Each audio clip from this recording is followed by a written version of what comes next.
자, 이제 지도학습을 마무리하고 비지도학습으로 이제 들어갈 건데요.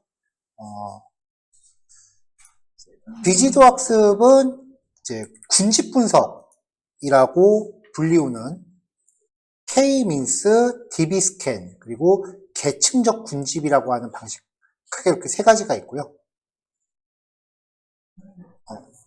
잠시만요. 이렇게 세 가지가 있고, PCA라고 하는 거는 이제 차원 축소라 그래서 변수가 너무 많을 때 우리가 여태까지는 그 VIF 값을 계산해서 변수를 쳐내는 것만 했잖아요. 얘네들은 기존의 변수를 결합해갖고 새로운 변수를 만들어내는 그런 방법이에요. 그래서 PCA가 접목되고 나면은 기존에 했었던 지도학습의 그 패러다임도 좀 바뀌어요. 그리고 봤었던 추천 시스템도 이제 비지도학습의 종류고요. 그 중에 일단 오늘 K-민스의 기본 코드만 먼저 볼 건데, 일단 뭐 믿음이 정리한 거는 뭐 늘 그렇듯 이제 기본 코드부터 좀 보고 내일 정식으로 얘기하기로 하고요.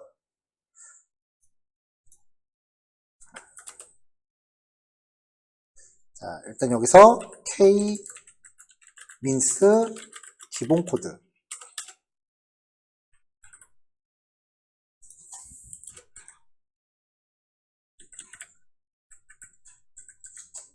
자, 지금 하는 게 이제 비지도학습이라고 그랬죠? 비지도학습은 일단 종속 변수가 없어요. 이게 중요해요. 종속 변수가 없어요. 그래서 컴퓨터가 데이터의 패턴이나 규칙을 찾아내는 방법으로 분석가의 주관이 대체적으로 좀 많이 반영돼요. 종속 변수가 없다는 특성 때문에 학습이 끝난 후 평가가 어려워요. 그래서 기존에는 이 비지도 학습으로 쓰여진 논문들이 거의 없다시피 했다고 해도 과언이 아닌데 요즘 좀 점점 늘어나는 추세인 것 같아요. 그 중에 이제 K-민스 클러스터링 내지는 K-민스 군집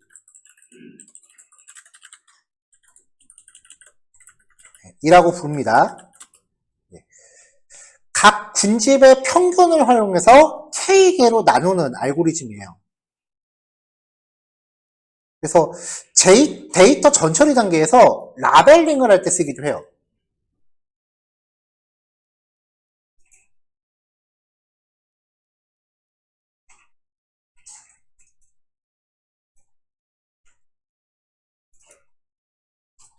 KNN하고 헷갈리지 마세요.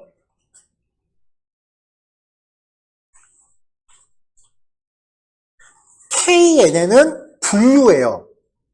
걔는 종속 변수가 있어요. 얘는 종속 변수가 없어요. 그냥 우리가 몇 개의 그룹으로 묶어라 라고 개수만 지정해주면은 그냥 알아서 지정을 합니다.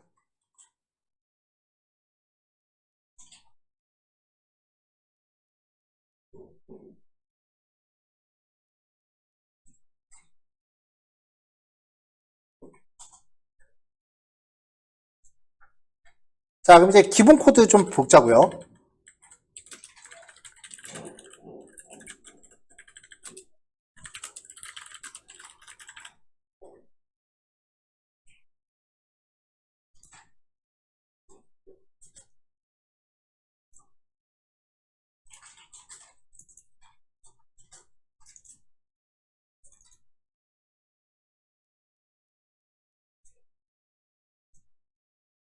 자, 일단은 연결된 모듈이 업데이트 되면은 이제 자동 로드하는 거 가져오고, 그 다음에 util 시각화 도구, 그 다음에 통계할 수 있는 기본 함수들은 쓸지 모르겠지만 이제 만들어놨었던 클래시피케이션이나 레그레이션은 완전 결이 다르니까 걔들은 여기서는 안 써요. 뭐 지나다 보면 이제 그 클러스터라고 하는 모듈을 또 새로 만들겠죠.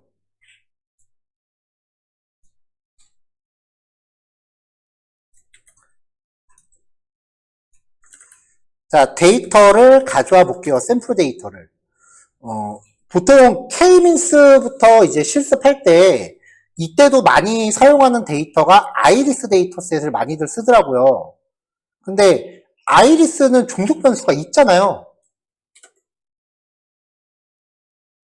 그럼 가져온 데이터셋에서 종속 변수를 버리고서 하는 것도 방법이기는 해요. 근데 일단 처음부터 종속 변수가 있는 걸 쓰면은 가끔 그렇게 질문하시는 분이 있어요. 종속 변수 없다 그랬는데 종속 변수 왜 있는 걸 쓰세요라고. 그래서 요 예제용으로 좀 힘겹게 데이터셋을 만들었어요.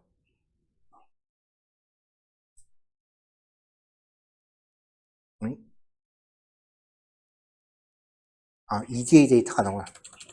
ML 데이터.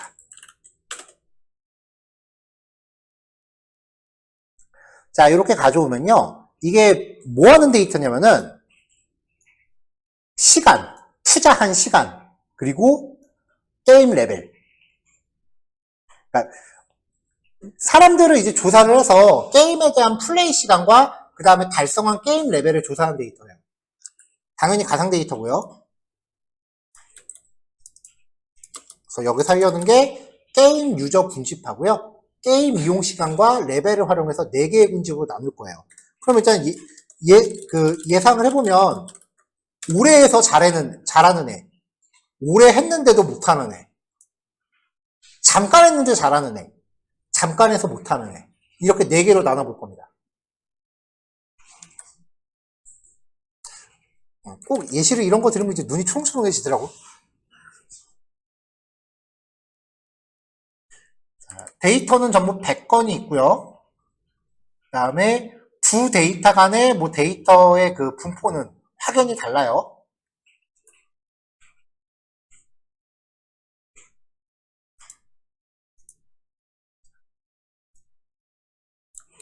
자, 일단 데이터부터 좀 살펴볼게요.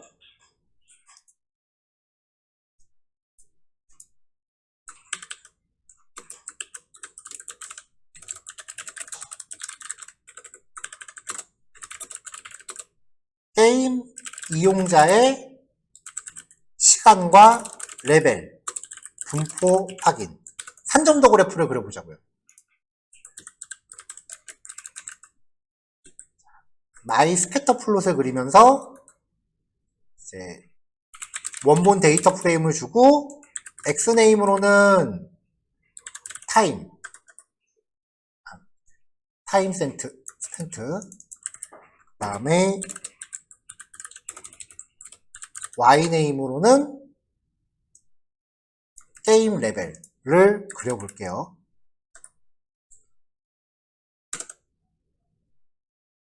이렇게 분포되어 있대요. 되게 골고루 분포되어 있는 것처럼 보이죠?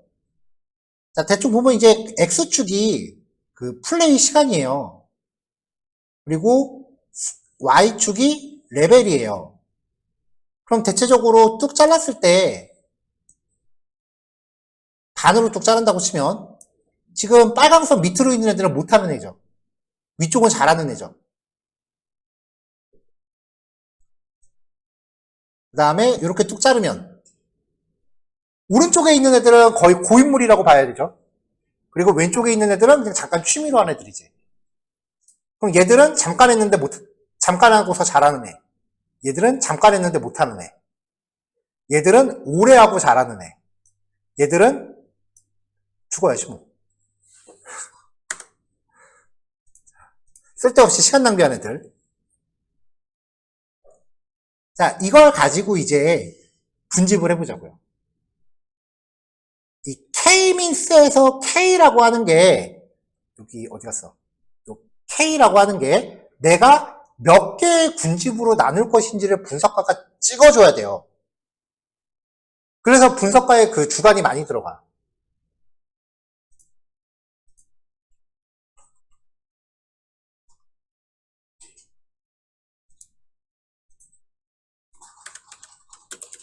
샵 03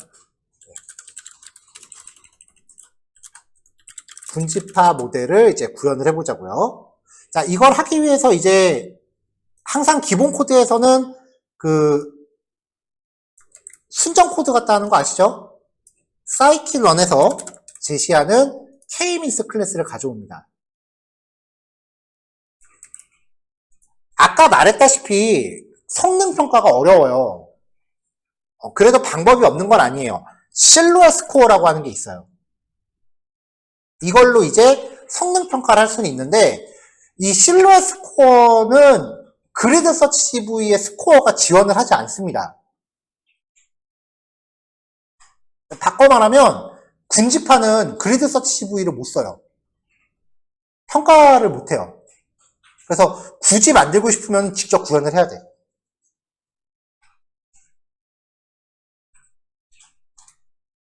파라미터를 적용하는 것까지는 되는데 그리드 서치 CV가 스코어 값을 갖다가 최적의 모형을 찾아내는 그거를 못 해요.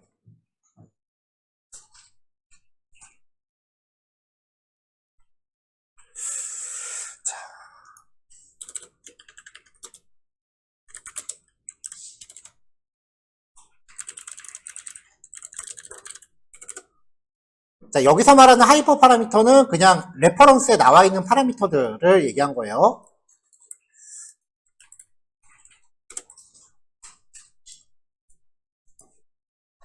N 클러스터. 이게 내가 몇 개의 그룹으로 묶을지를 얘기해요. 기본값 8이고요.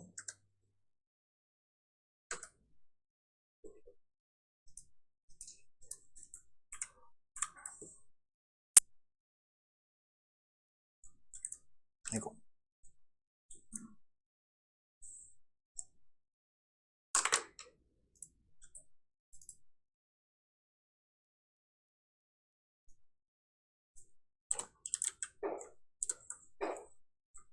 자, 그 다음에 이제 이니트라고 하는 게요. 초기 군집 중심점을 어떻게 설정하느냐. 자, 이렇게 있을 때, 몇 개의 그룹으로 나눌 거냐를 얘기한다 그랬죠. 그럼 얘가 방식이요. 이것도 내일 자세하게 얘기하겠지만, 무작위로 중심점을 잡아요.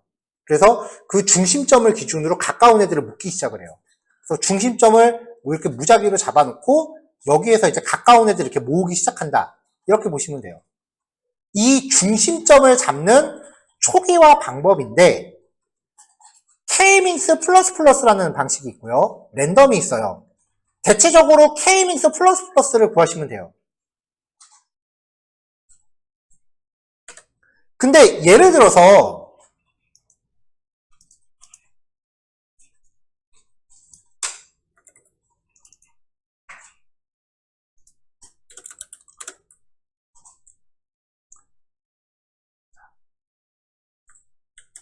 자, 예를 들어서 밑에 적어놓은 얘기인데 그래프에 이렇게 그렸는데 이게 위도하고 경도라고 칩시다. X축하고 Y축을. 실제로 군집은 그 지리 분석에서 되게 많이 써요. 여기에 데이터들이 이렇게 퍼져 있는 거예요. 이거 이제 실제로 우리가 내일 만나볼 그 샘플 데이터를 예를 들어서 얘기를 한다면은 이게 뭐냐면은 서울시에 있는 따릉이 정류소야. 따릉이 대여소. 실제로 내일 볼 데이터에 이제 서울시 따릉이 대여소 그 있어요. 예전에 공모전에서도 입상했던 내역이라서 한번 데이터를 이제 구해서 가져와 봤고요. 이거를 내가 한 3개 지역으로 나누고 싶어. 3개 군집으로 나누고 싶어. 그러면은 프로그램이 알아서 K-means를 걸면은 적당히 한 요렇게 지역을 나눌 거 아니에요. 가령 예를 들면. 근데 내가 이거를 아까 오전에 잠깐 얘기해 줬으니까 서울에 있는 도심을 기준으로 군집을 하고 싶어. 서울에 도심이 3개가 있습니다. 행정도심, 그 다음에 경제도심, 금융도심 이렇게 3개가 있어요. 행정도심은 4대문안, 종로를 기준으로 하는 4대문안을 행정도심이라고 하고요. 그 다음에 금융도심은 여의도와 영등포구 일대예요. 그리고 경제도심은 강남구 일대예요. 법령으로 서울시 그 행정법령으로 정해져 있어요. 도심이 그냥 대충 감 잡는 게 아니라 무슨 구는 도심이다라고 정해져 있어요. 그러면은 그 도심에 대한 좌표를 찍어주는 거야. 강남은 요쯤인가요? 여의도 한 이쯤이죠. 이렇게 내가 인위적으로 중심의 좌표를 잡아주고 싶으면 얘한테 배열을 줘요. 중심점 배열. 그럼 이걸 기준으로 군집을 만들어요.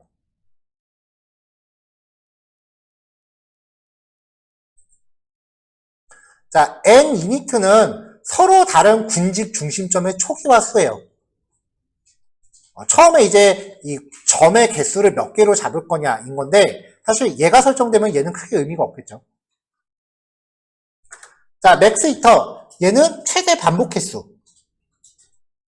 톨 같은 경우는 이제 그 수렴을 위한 상대적 인내도라고 부르는데요. 이건 뭐 이론이 좀 어려워서 저도 정확하게 파악은 잘 못하고 있는 값인데 얘가 이제 그 값이 작을수록 좀 더 정밀하게 구분을 하는데 시간은 길어진다.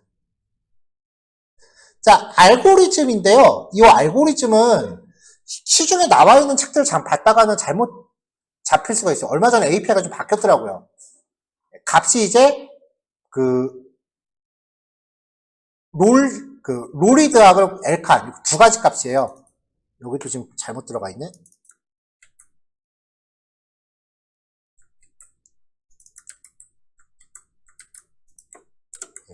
이 둘 중에 하나 값을 선택하는 거고요. 예전 버전은 풀이라는 이름이었는데 이 풀이 얘로 이름이 바뀌었고요. 그 다음에 이전 버전은 오토라는 값도 있었는데 그 오토가 그냥 이걸 쓰는 걸로 바뀌었대요. 그래서 현재 값이 이 두 가지밖에 없다라고 API에 명시가 돼 있어요.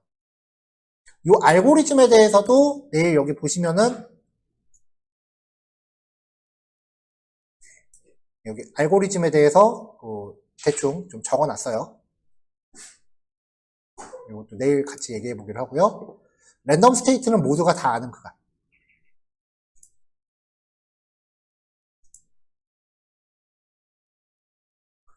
자, 이걸 사용해서 이제 군집을 해보죠.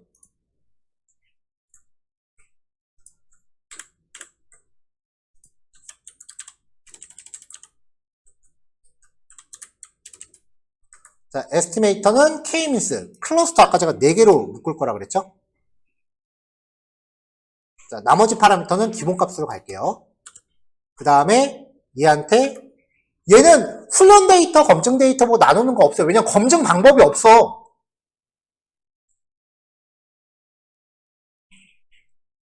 자, 이렇게 하면 이제 얘가 학습을 하고요.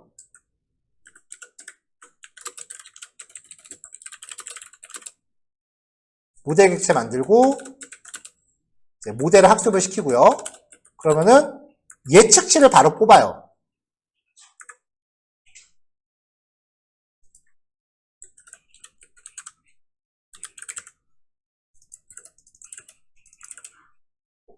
프리딕트라고 하면은 얘가 만들어내는 요 값이 각각의 데이터가 어떤 그룹에 속했을 것이다 라는 거를 예측하는 거예요.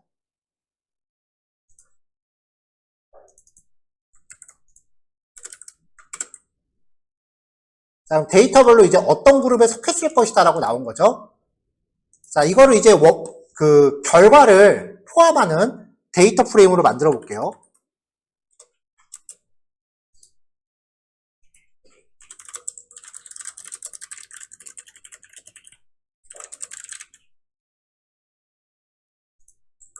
자, df는 origin.copy라고 한 다음에 df에 클러스터에다가 얘를 넣어줄게요. 이렇게 해서 얘를 출력하면은 각각의 데이터들이 어떤 그룹에 속했을 것이다 라고 나온 거죠. 이거를 시각화해서 확인해 봅시다.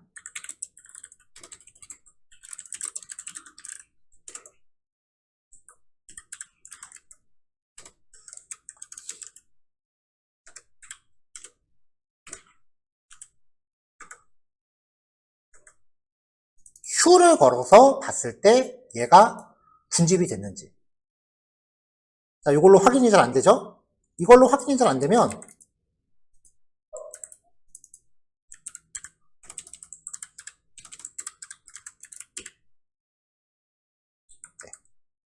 이걸로 확인해 보면은 테두리가 그어지잖아요. 이렇게 하면. 보이죠?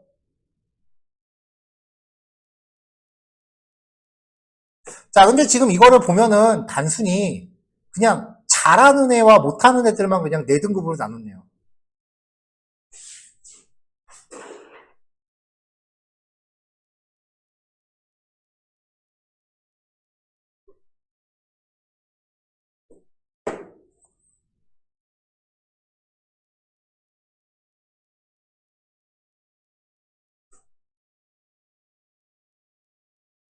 자, 지금 이걸 보면은 게임 레벨하고 그 다음에 그 보낸 시간 간의 데이터 편차가 크죠? 그래서 이게 지금 무슨 상황이냐면은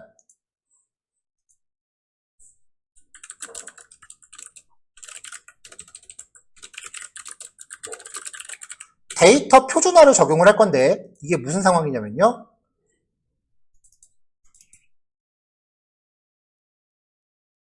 이미지가 없어졌다. 잠깐만요.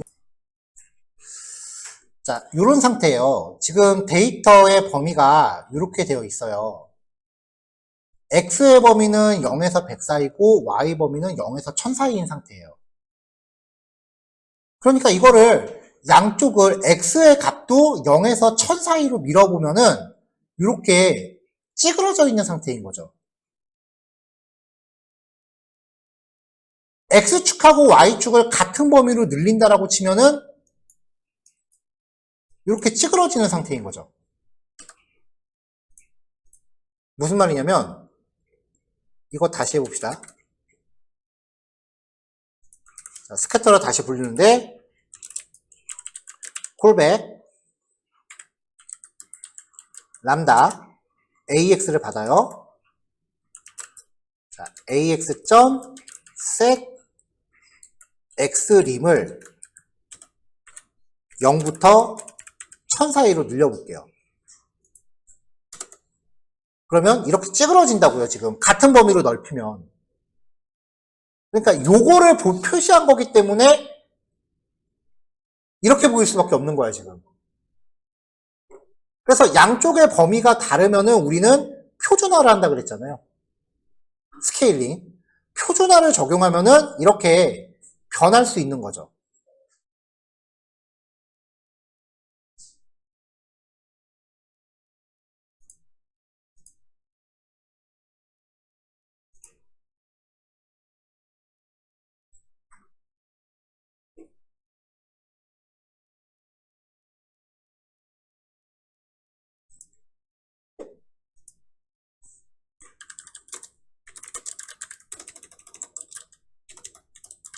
표준화되지 않은 이제 원본 데이터를 X와 Y축에 대하여 같은 범위로 설정하고 시각화. 말이 좀 길긴 한데. 자, 그럼 이제 얘를 표준화를 적용을 해보자고요. 지금 우리가 주로 쓰고 있는 표준화 함수가 스탠다드 스케일러니까 일단 스탠다드 스케일러 할게요. 사실 얘는 민맥스 스케일러가 더 보기 좋긴 한데.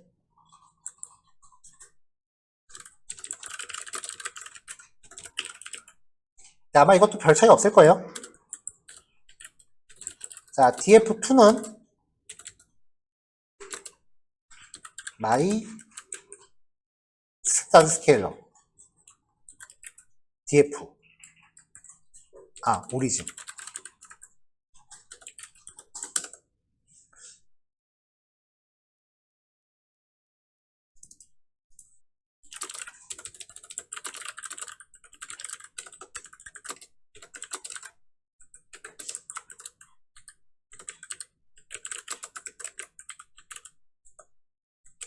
자, 스탠다드 스케일러 적용하고 이거를 군집화해 보자고요.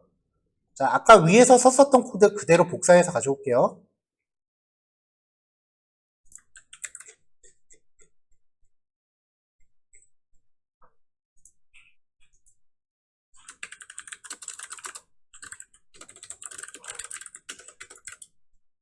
자, 여기다가 이 df2를 걸어주자고요.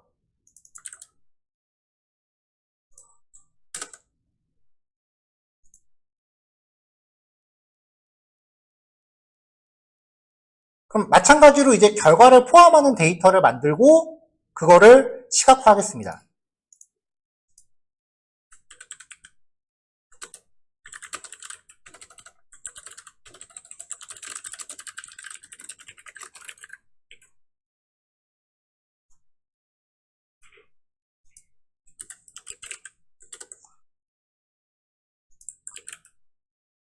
df3는 df2.copy 걸고요.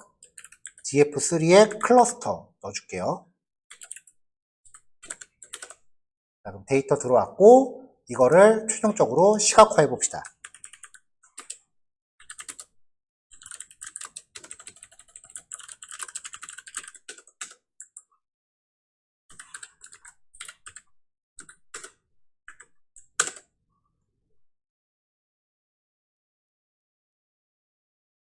잠깐만, 내가 클러스터 4.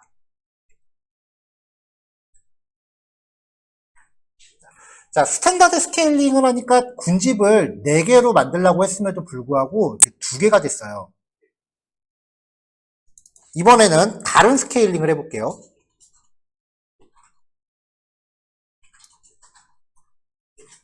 자, 임포트 하나 더 해야겠죠?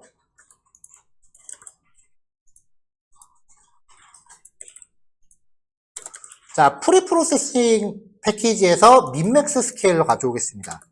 여태까지 잘 안 썼죠?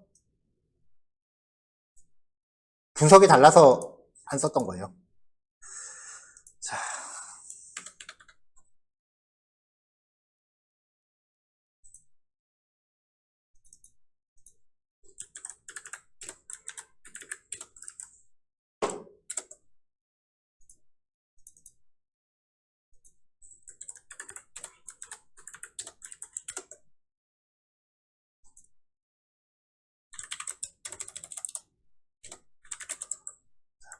자, 민맥스 스케일러를 써서 해볼게요.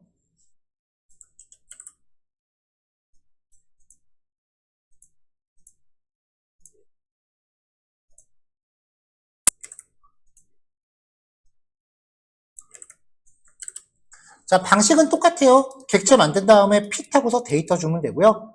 그리고 트랜스폼 해갖고 받아내면 되고요. 근데 요거 2개를 한꺼번에 합칠 거면은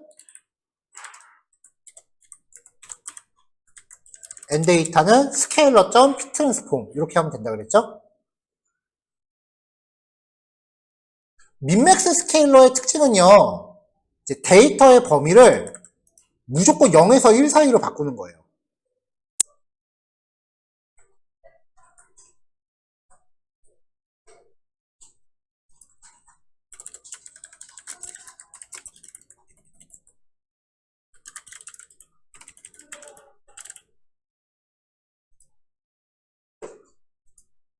자, 이제 군집화 해볼게요.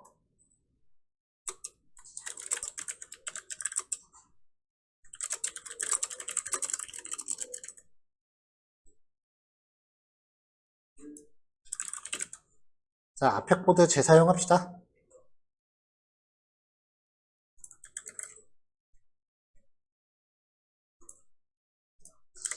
자, 요번에는 n데이터로 들어가면 되죠? 요걸 가지고 이제 분석을 하고 클러스터 뭐 굳이 출력해보지 말고 바로 결과 데이터 프레임으로 결합하자고요.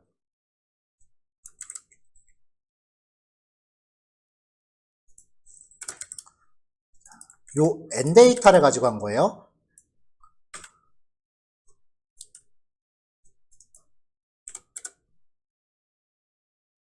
자, 그래서 얘를 이제 확인을 해보면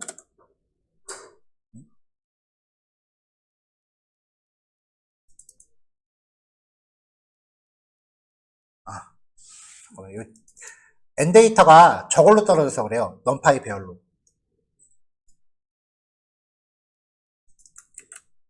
여기서 n데이터를 다시 출력해보면은 데이터 프레임이 아니고 지금 넘파이 배열이잖아요. 그러니까 지금 카피에서부터 지금 안 먹은 거죠. 데이터 프레임, n데이터, 컬럼은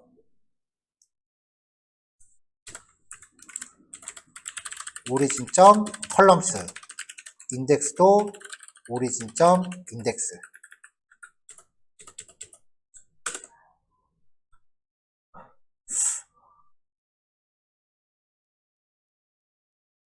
자, 4개를 묶으라 그랬는데 여기서 2개밖에 못 묶네요.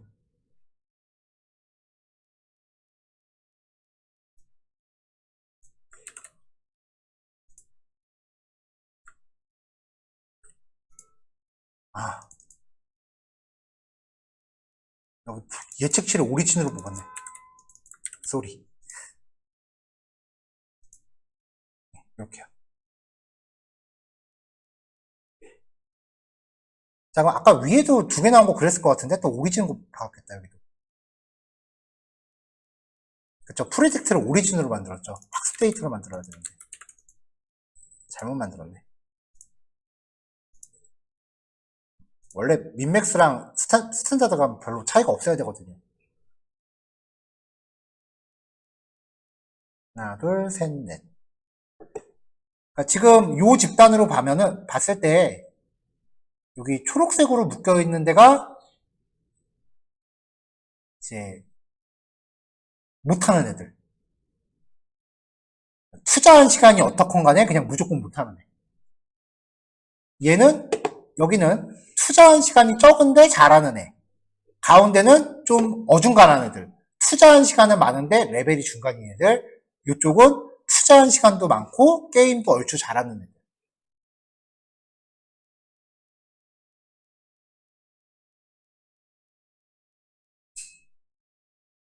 자, 문집이 이렇게 형성이 됩니다. 지금 여기서 보는 이 컴백스 헐이라고 하는 게 이 군집결과 시각화하기에 되게 좋아요. 보통은 이제 군집 시각화라고 하면 이거를 그냥 산점도 그래프로 만들어서 동그라미의 색깔만 보고 많은 경우가 많은데 얘가 진짜 쓰기가 되게 좋아요.